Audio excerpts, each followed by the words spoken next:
Welcome back, everybody, to me talking about Malazan stuff, by which I mean we're almost done. It's almost over. This is the penultimate time I'll talk about Assail in like this sort of format, because yeah, I'll be done with it tomorrow. That's a promise.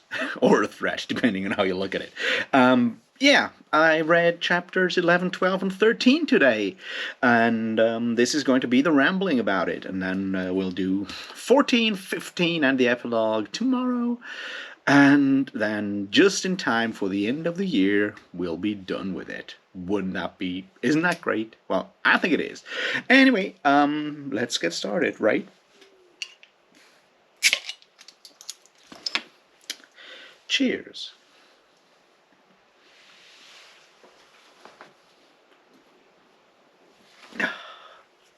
All right, and as we're nearing the end, well, not really the end, well, yeah, as we're nearing the end of Assail, events are starting to move really quickly. A lot of it, right? It's moving fairly quickly now. There's a lot of action going down in those chapters, even though they're relatively short compared to some of the others in the book. There's a lot going down right now, and I think it's time to look at what is going on there, what this whole thing is building up to, and we'll see how that all, kind of feels at this point. So, what shall we start with? I feel one thing that I really wanted to look at for like just a second, it's not a huge deal, but you know how I've said before that Cam Esslemont is a bit more openly, like more open when it comes to, more direct when it comes to making references to all kinds of other books and stuff. I feel in these chapters there's two scenes that reminded me a lot of other stuff that I've read. What are those two things?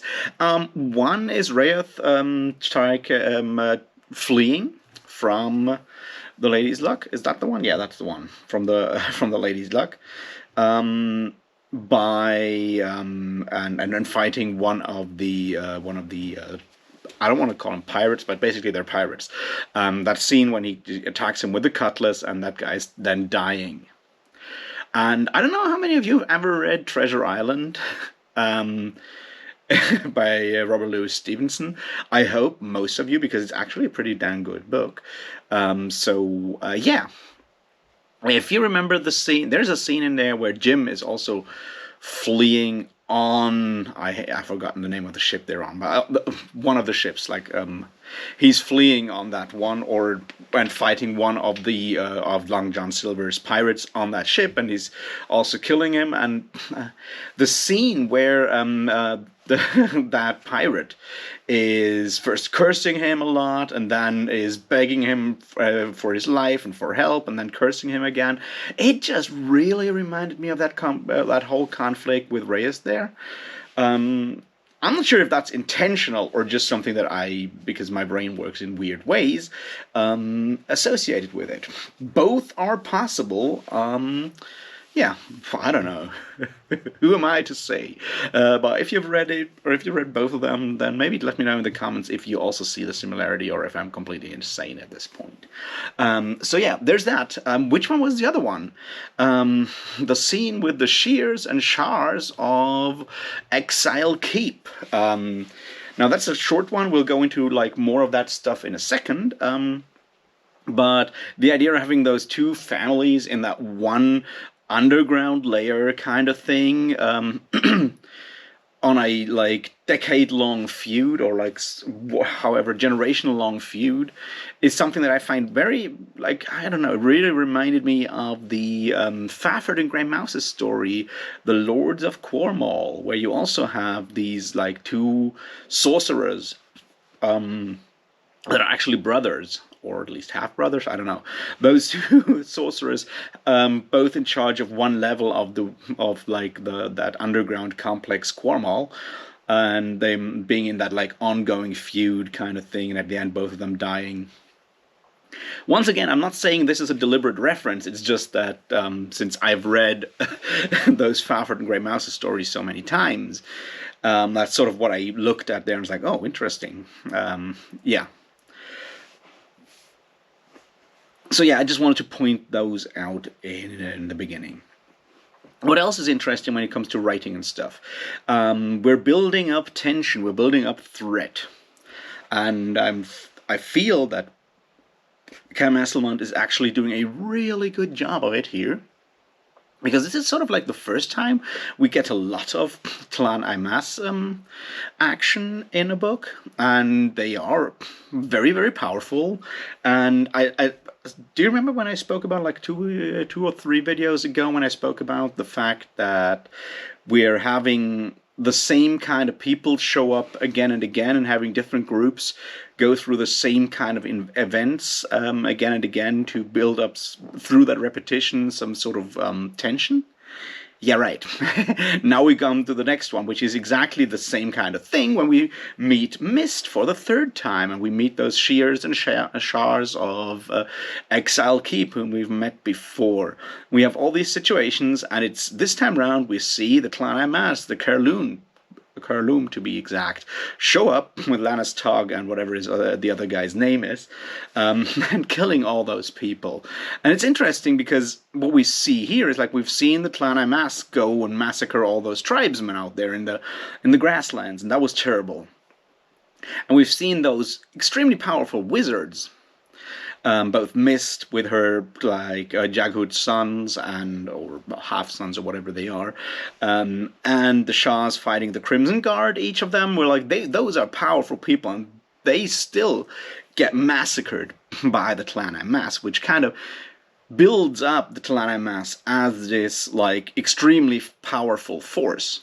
Because, and this I feel is interesting, even with like, I mean, we've not seen a lot of like mass slaughter of Talana mass doing stuff. I mean, we've seen some of it in Dust of Dreams and the Crippled God, but that's about it. Most of the time we only see like individual Talana mass doing individual Talana mass stuff.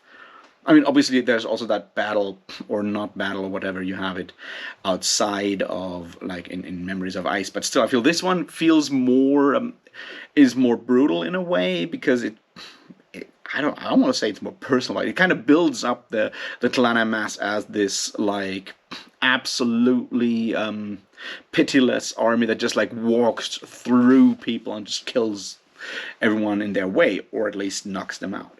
And all of that obviously to build up the threat of the Talana mass once they reach Mantletown, which is sort of the next thing we need to talk about in a bit.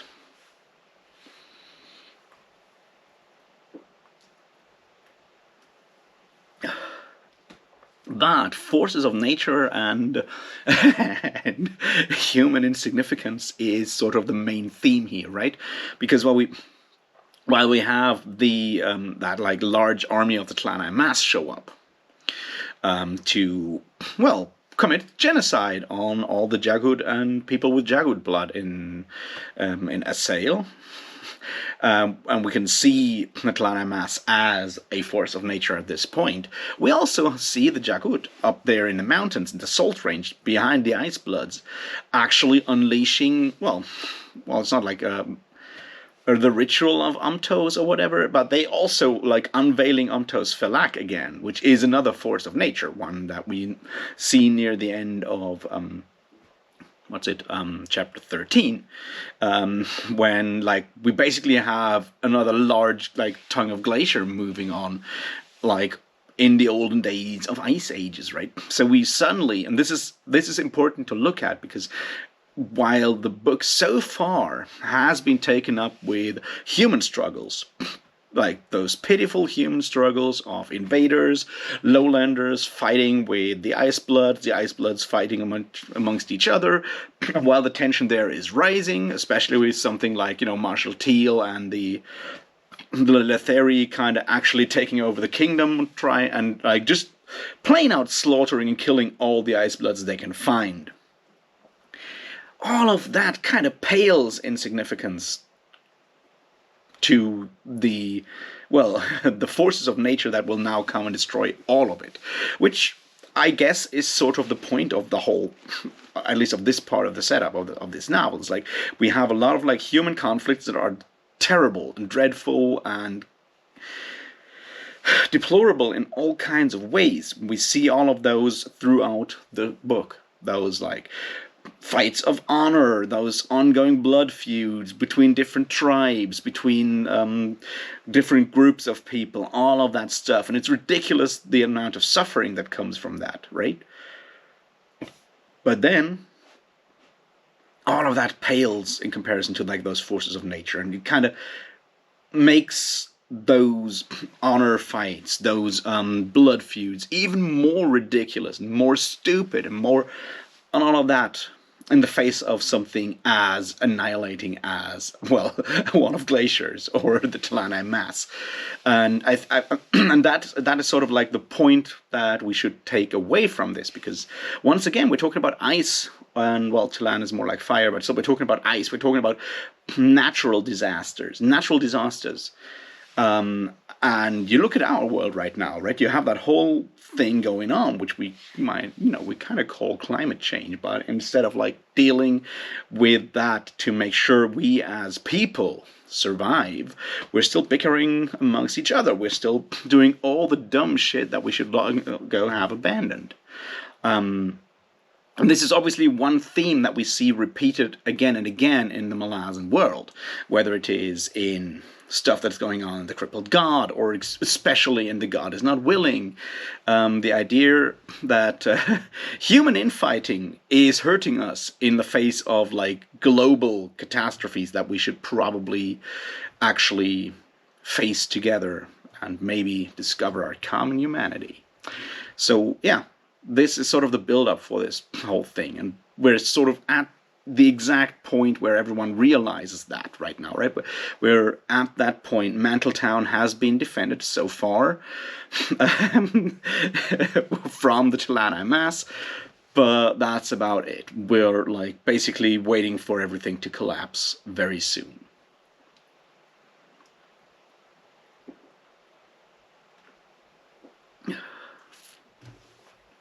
Now, what else is interesting? I mean, yes, we need to talk about the genocide stuff, right? I know that's not like a very popular topic for good reasons, but I feel it's important to understand that genocide has been part of human history for a long time. Eradicating other groups of humans has been something we have done so many fucking times, and there's that like whole, I mean, that was in like a quote like from yesterday, and I feel that's also important. We can drag it over to here. The idea with like agrarian cultures taking over subsistence driven economies and so forth. The idea is like, yes, no matter how much we talk about us being the first, or like the original inhabitants, the autochthon people, to use that Greek word, that's never true. Our societies have always been built on the ruins and the bones of the ones that came before. And that's not because those people died out and we just took over. No, that's because usually we killed them. And genocide can take all kinds of forms. It can be purely going in there and killing everybody. That's possible. But it could also be taking away all sources of food and all the other necessities we need for life. That's also a form of genocide. It's exactly what we as a so-called civilized people, or technologically more advanced peoples, have been doing when during our ages of colonization, we just took over places and destroyed the habitats of food animals or crops or whatever. When we go and chop down rainforests or burn down rainforests and shit, that actually is genocide just as much as going in there and shooting everybody. And that's something that we see here in all kinds of facets. The idea that genocide is a part of human history, has always been a part of human history, and takes all kinds of forms, and most of it is not most of it, but all of it is wrong, unnecessary, and unnecessary. And that's exactly what we see here. All of these different forms of people fighting for all kinds of reasons is just, fucked up. but there's like different forms of it, and some of them are worse than others.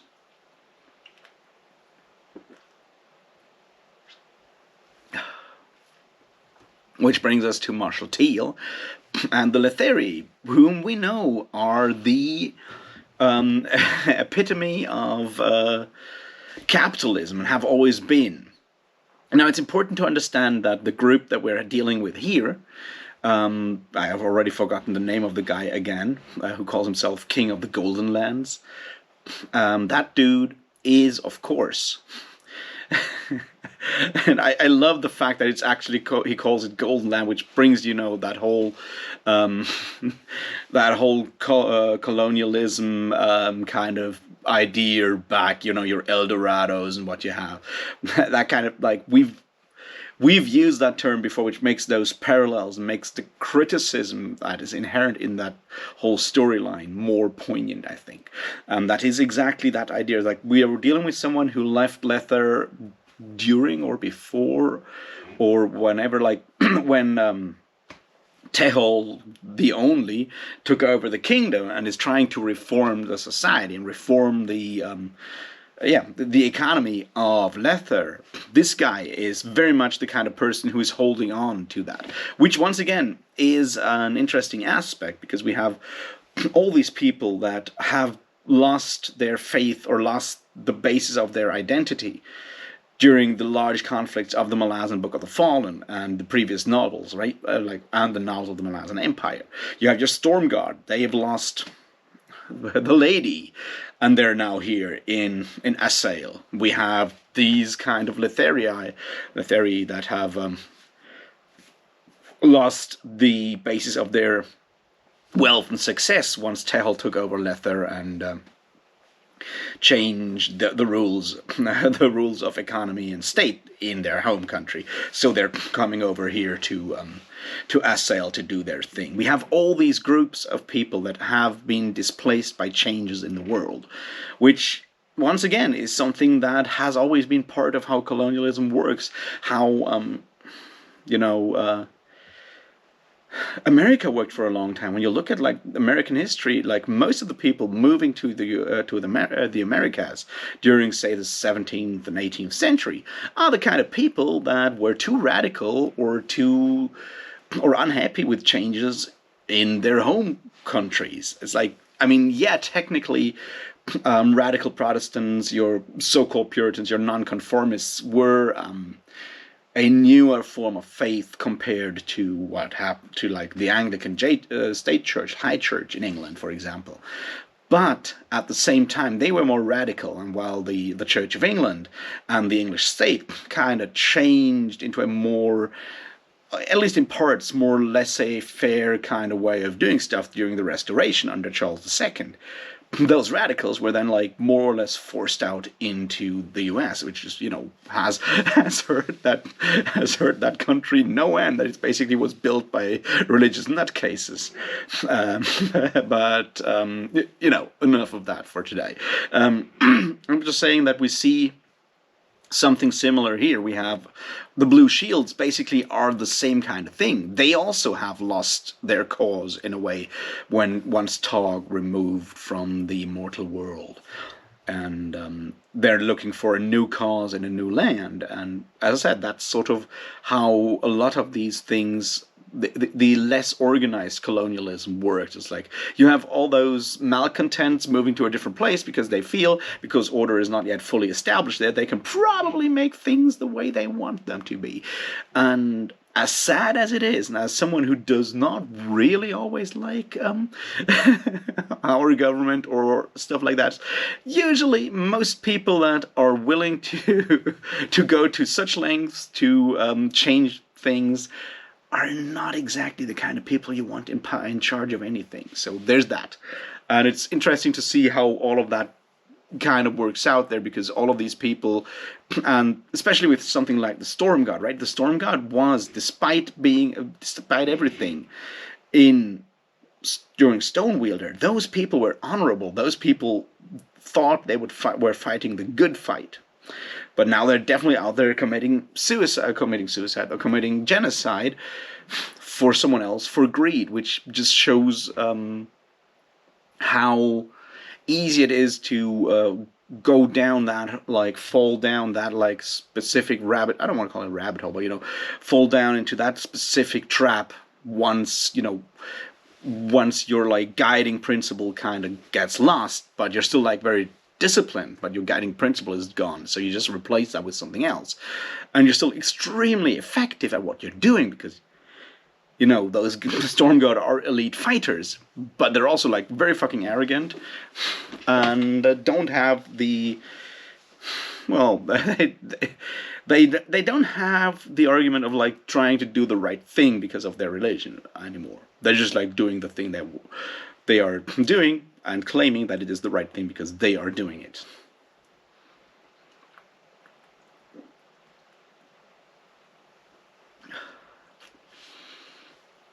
All right, one thing that I wanted to have a look at is the conversation between Captain Jude and Tyvar on religion, because I feel there's something really interesting going on there that can be seen as a debate of religious, or, like, as a description of, like, how our society as well was dealing with religion.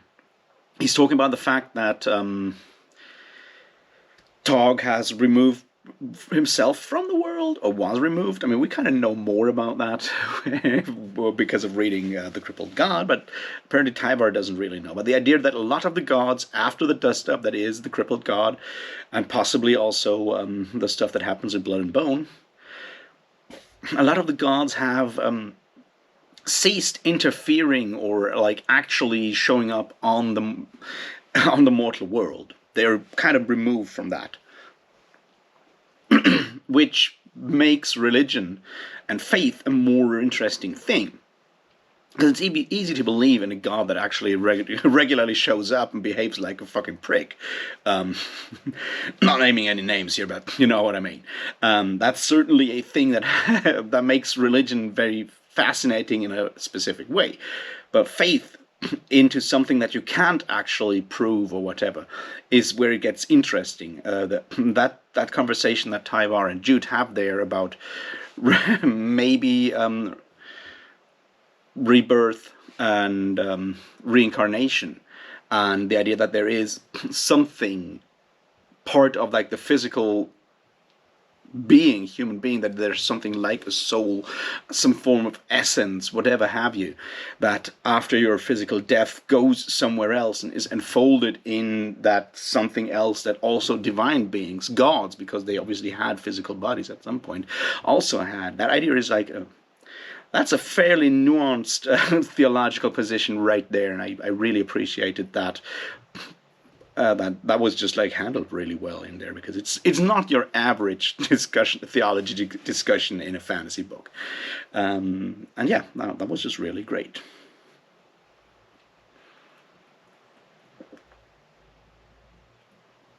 All right, what else do we need to talk about today? There's a few things. We need to talk about death of the Ice Bloods. Now, we have different aspects there where different people do different things.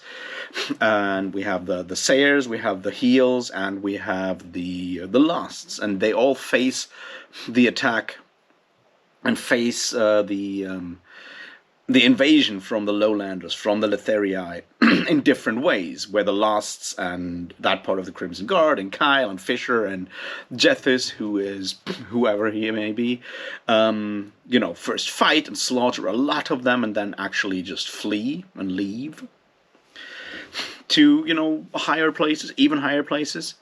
On the other hand, you have the Sayers, the older ones, Joachim and whatever his wife's name is, sacrificing themselves to buy a passage or a reprieve for their Hearthguards and the rest of them when they leave up also to the high places, which is sort of where all of this will end anyway. And we have the Heels that also just lie down in peace and probably sacrifice themselves, maybe commit suicide. It's kind of difficult to say at that point.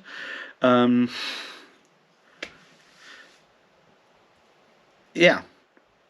there's something very, very tragic about all of this, and something that I feel is important, because we have seen those people have like a very specific connection with their specific way of life, with their specific place, with their territory, with their country, with their holdings.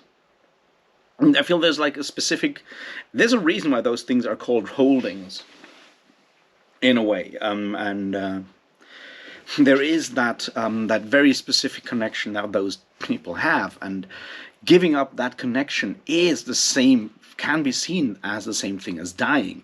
Even if you're not murdered or killed physically, having to leave that your home, having to leave your country that you have such a tight, specific connection with, right? With through the ancestors, those ghosts and all of that. Having all of that taken away can be as harsh as dying, or can be seen as a form of dying.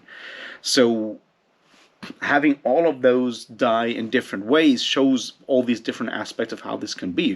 You can fight it until the end, and you're still losing something, or you can just give up.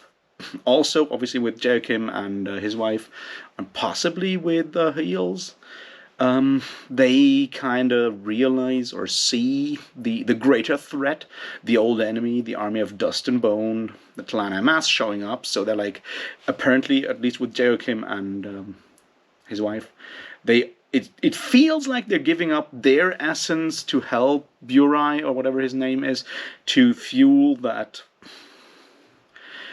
ritual of not Telan, but of Omtos Felak, to fuel that, to fight the larger fight that is above and beyond that mere like greedy fight for wealth and territory that the Letherii are engaging in, I guess.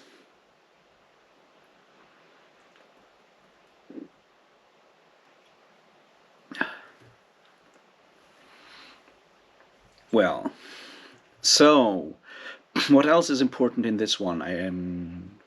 Well, the Crimson Guard. I mean, the novels of the Malazan Empire have always been about the Crimson Guard in large parts, even though in, the first one, Knight of Knives, and in Orb Scepter Throne, there's no Crimson Guardsman showing up. It has always been about the Crimson Guard as the one other like rival to the Malazan Empire and the Malazan armies that we meet in the Malazan Book of the Fallen.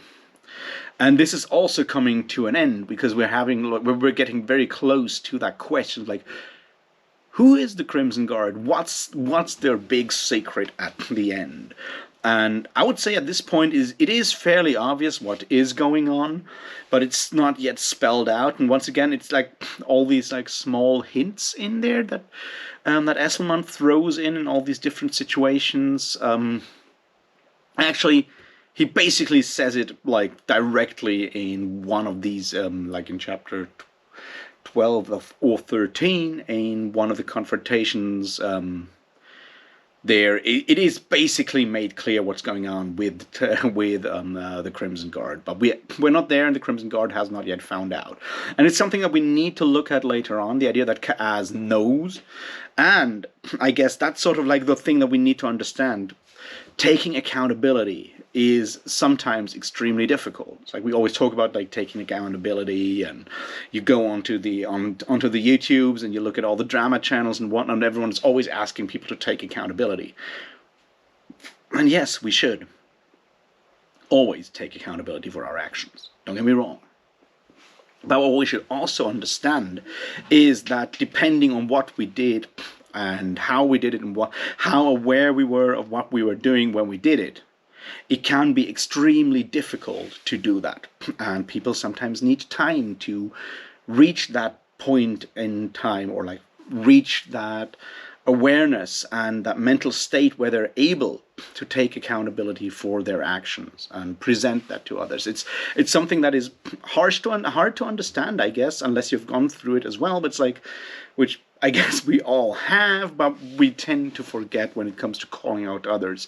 But that is certainly the case, and Kaaz knows what's going on, and, well, our buddy Cowl also seems to know what's going on, but he's, like, holding back, and he's waiting for Ka'az to actually reveal it to everyone, and Shimmer is demanding Ka'az to finally tell them, and yeah. It's difficult to see, but the pressure that she puts on Ka'az is probably making it even harder for him to come clean on what has happened with the vow and what has happened to the Crimson Guard there.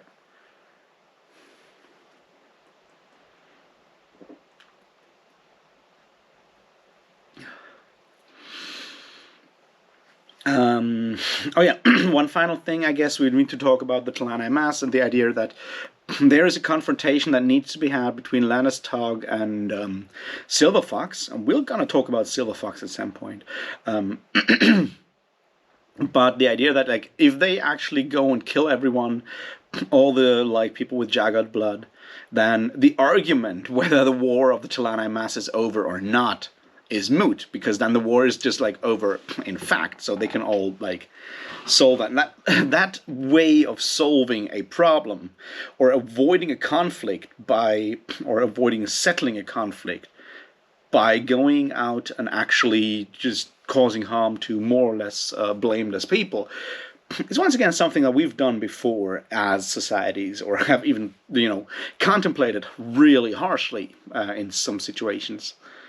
There was even for a while, floated once. There was an idea floated to actually go and destroy an entire people in in the very south of America. I guess it's technically Argentina at this point. I don't know. In the 18th century, because those people were not actually, or the Westerners coming there and talking to them thought that those people were actually not believing in any form of God or any form of deity and had no form of religion.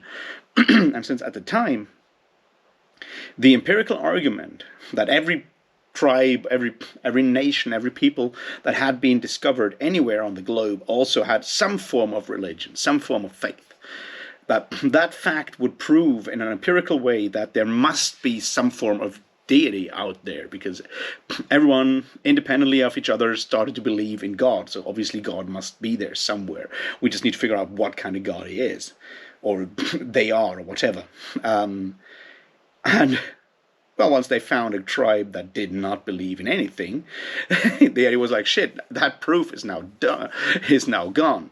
So maybe we should actually eradicate that genocide, that tribe, so our proof of the existence of God is still working, because the damage of those people existing is much more than is larger than that price. Which once again, utilitarian ethics suck in that regard. That kind of calculus doesn't work, which is exactly once again the thing that we see with Marshall Teal and the Letharii, how they kind of do the same kind of thing. They're like, yeah, we're calculating these kind of things, but you can't calculate human nature, you can't calculate human suffering.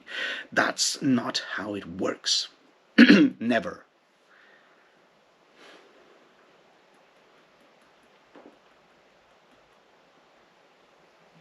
All right. Final things.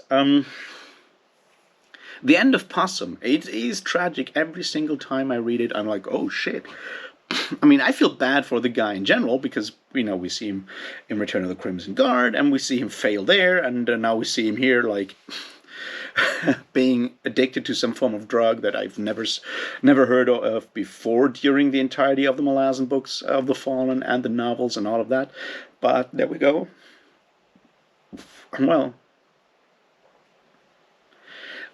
he gets to do one final thing that he believes is right, to save someone. And that's good in the end. Also, having Carther on Crust talk about the fact that, yes, the loss of